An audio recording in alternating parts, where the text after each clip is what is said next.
Story 1. Not taking the time to explain themselves on certain topics. The whole do as I say because I said so or because I had you is not effective. Rules should always have valid rationales behind them, ones that you can explain fully. Your room must be clean. Building habits and routines makes life way easier, and keeping a clean house can help reduce the chance of injury from tripping or pests.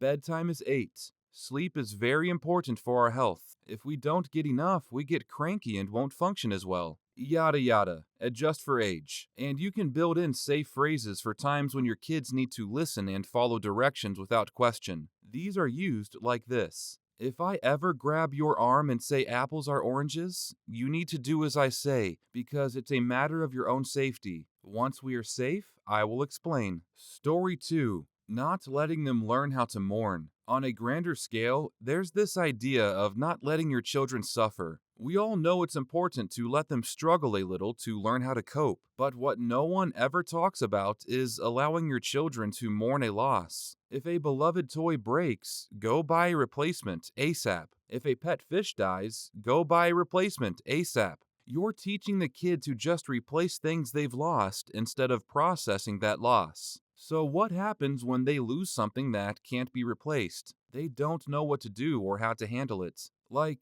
let your kid cry over their dead fish for a few days and bury it in the garden with some flowers before asking if they'd like another. People think it's small. Oh, it's just a toy. But losing a beloved toy is likely the closest thing a kid has to losing a person or a pet they've had for years, like a dog. Let them learn to mourn their lost teddy bears so they'll build those processes, and when older, can mourn the family dog. Story 3. Forgetting what it was like to be that age, and expecting their kids to react differently to things than they did when they were that age. Drove me nuts when my mom did that. She'd scream, "Act your age," at the top of her lungs, and in my head, I'd be like, I'm 12. If I acted my age, we would both be screaming right now. You act your age. Story 4. Bullying their own kids and then telling them they need to toughen up and grow a thicker skin when the kid gets upset. Like, whatever happened to just treating your kids with respect and kindness so they in turn would treat others with respect and kindness? Also, completely disrespecting their kids' boundaries when they say no. If you don't listen when your kid is telling you no, why would your kid think that anyone else is going to listen to them when they say no? I think your own parents being your biggest bully growing up is a topic that seriously needs more research. And I don't mean just the obviously abusive kind. I mean the subtle bullying, constantly telling your kids they can do better, so why aren't they getting better grades? The constant bringing up embarrassing shit that happened when they're kids. The pranks that make your kid embarrassed and uncomfortable, and then telling them they can't take a joke. Forcing your kids into situations where they're clearly uncomfortable and doing nothing to make them feel better or secure. Story 5. They fail at letting their kids fail and figuring out how to recover. It prevents the kids from becoming resilient. My son once procrastinated until a major project was due the next day, and he hadn't even started it. I helped for a bit, then went to bed, left him to it, thinking it would teach him a lesson. Well, it did. Just not the one I wanted. Little got an A, and then gloated about how great he was for getting it done last minute. Said the other kids were losers for wasting time. He was 9. I'm still mad at that teacher. The project was crap. Story 6. Thinking kids owe their parents shit for providing food, shelter, etc. Wanting kids to be thankful is one thing for sure, but a lot of parents think the basic necessities are something they have to be thankful for all their life no matter what. It's hurtful for both parties. Kids didn't ask to be born. It's a lifelong commitment for the parents. Talk to your kids, provide, and don't thank your messiahs for doing things you're supposed to do as a parent. My mom told me way too often, "I gave up so much for you." I really feel like a problem 80% of the time, and if I don't people please, I feel physically sick. Setting boundaries is so hard for me even at 30 with 5 years of constant therapy. Don't do that to your kids. No contact guaranteed. Story 7. Not apologizing when they're wrong. I've never heard my mom apologize to me, ever. She has said so many hurtful things to me in the past that I've never let go of because she never came to apologize for any of the things she said. If she had simply apologized and admitted that what she said was wrong and hurtful, I think that things between us would be so much better. Story 8. Might sound a little contradictory, but either not disciplining them or disciplining them way too much. I always think of that episode of The Simpsons where they showed Ned Flanders as a child growing up. His parents were so messed up. We've tried nothing and we're all out of ideas. It really says something about his parents when Ned of all people, hates them. There was an episode where Homer was trying to press Ned to find out anything he dislikes, anything at all, and it was so hard for him to figure it out until the end of the episode where Ned reveals that the only thing he hates are his parents. Or another episode where Homer was hanging out with Ned's parents and the usually calm Ned punched him in the face. Story 9. Forgetting that a kid's brain isn't fully developed like their own. Also, shaming in any way of something your kid is into. Trying to learn about it is actually quite helpful and a good way to connect. And parents can learn things they like too. I had no idea I liked Pierce the Veil until my 12-year-old liked them, and I wanted to check them out. This is something I'm constantly reminding my dad about. No, your 3-year-old grandson isn't acting unusual because he's throwing a tantrum when he doesn't get what he wants. Kids do that. They're still learning. They don't deal with their emotions the way adults do. Story 10. Try to fill every minute with organized activities such as traveling sports leagues. Don't get me wrong, some extracurricular activities are good, but when your kids never have an unaccounted for minute, I think it has a negative impact. I'm a preschool teacher, and student burnout is very real. Although my students are young, some of them go from school to dance, gymnastics, sports practice immediately after school, and then repeat the whole thing the next day. I had a student tell me that she was so exhausted from constantly moving from one activity to the next that she just wanted a break. The parents were overscheduling her to the max, and it was starting to heavily impact her behavior and attention span at school. Story 11. Not discussing money with them. I'm not saying parents should dump their financial stress on their kids, but things like budgeting, taxes, and personal finance discussions would have helped me tremendously.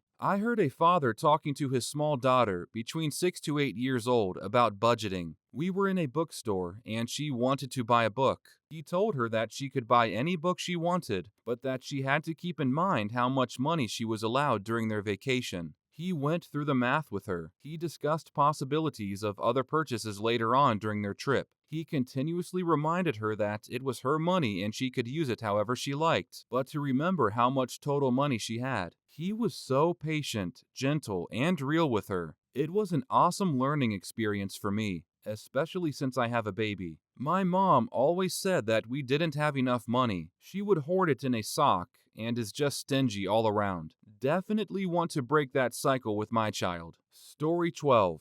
Forcing them to interact with their adult friends, then ridiculing them for not wanting to socialize with rando adults, and then humiliating them by bringing up an embarrassing moment as a hilarious anecdote. Come on down and say hi. Oh, look who finally decided to join us. Oh, this is the funniest thing. Did you know she still wet her bed until she was 6? 6! Story 13. I was raised with the motto, if you lose, you can't come home. My great-grandfather said it to my grandmother when she was being bullied by a boy. My grandmother said it to my mother when she ran in the house from a girl who was beating her up. Kicked her out and locked the door. If you lose, you can't come home.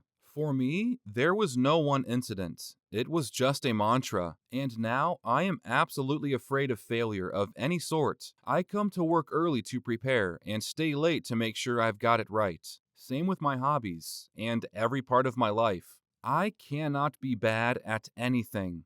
Free time only exists as practice, study, training time. The amount of pressure I put on myself is not healthy. I'm 38 years old, and I haven't spoken to my mother in 10 plus years.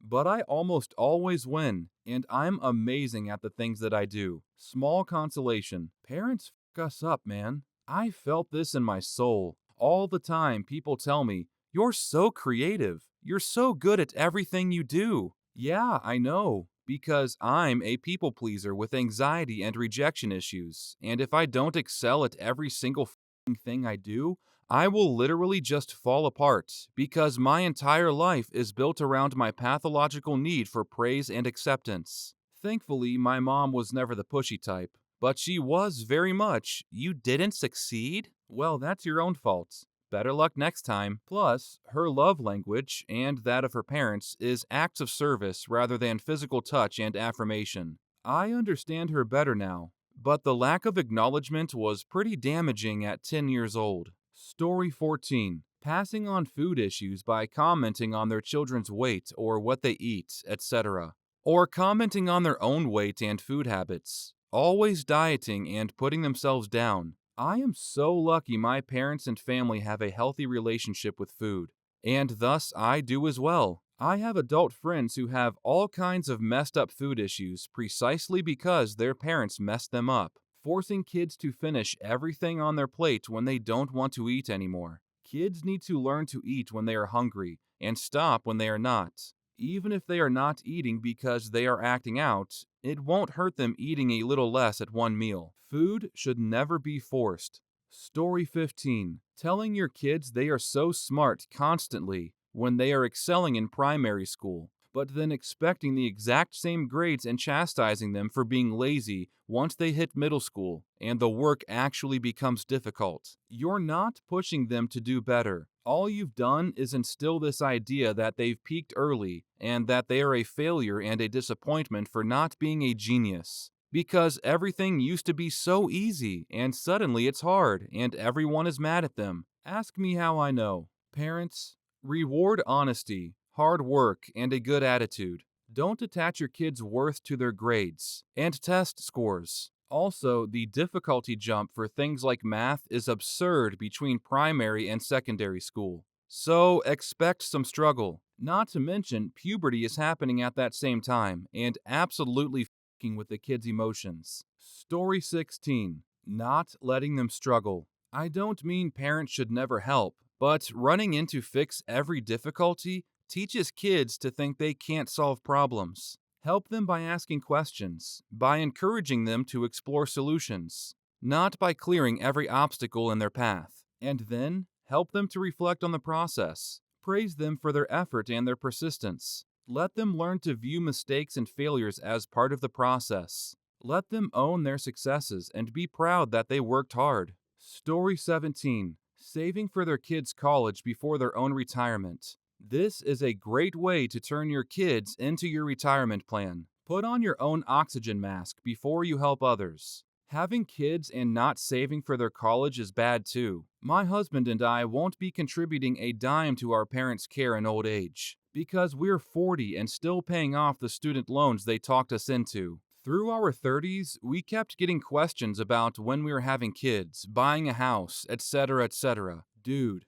we have barely been able to start saving for our own retirement because of our student loans. Kids are completely out of the question, and we only recently were able to afford a house that is significantly more humble than what our families expected us to purchase. Looking back, all of our parents were completely financially illiterate and coasted through the boom years of the late 20th century. Rather than sacrifice and save for our futures, they took every penny and spent it on themselves. We've spent the last 20 years picking up the pieces of their poor financial choices and how it affected us as teens and young adults. The only bright spot is that by the time we're old, our wise and frugal choices might mean a more comfortable old age than what our parents are now confronted with. Story 18.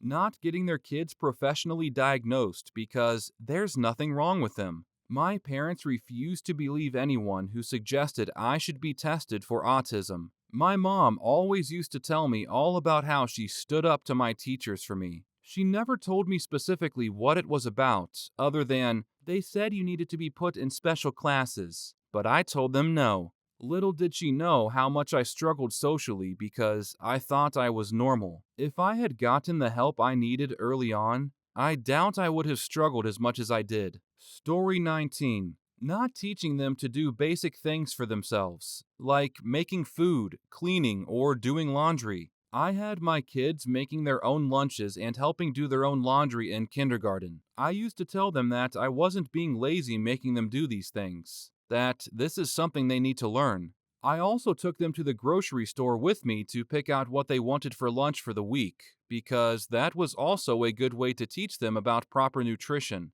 but also giving them some control over what they had for lunch. Kids need a certain level of autonomy. Let them pick out their lunch snacks, pick out their clothes in the morning. I even got them alarm clocks and taught them how to set them up so they could get up for school.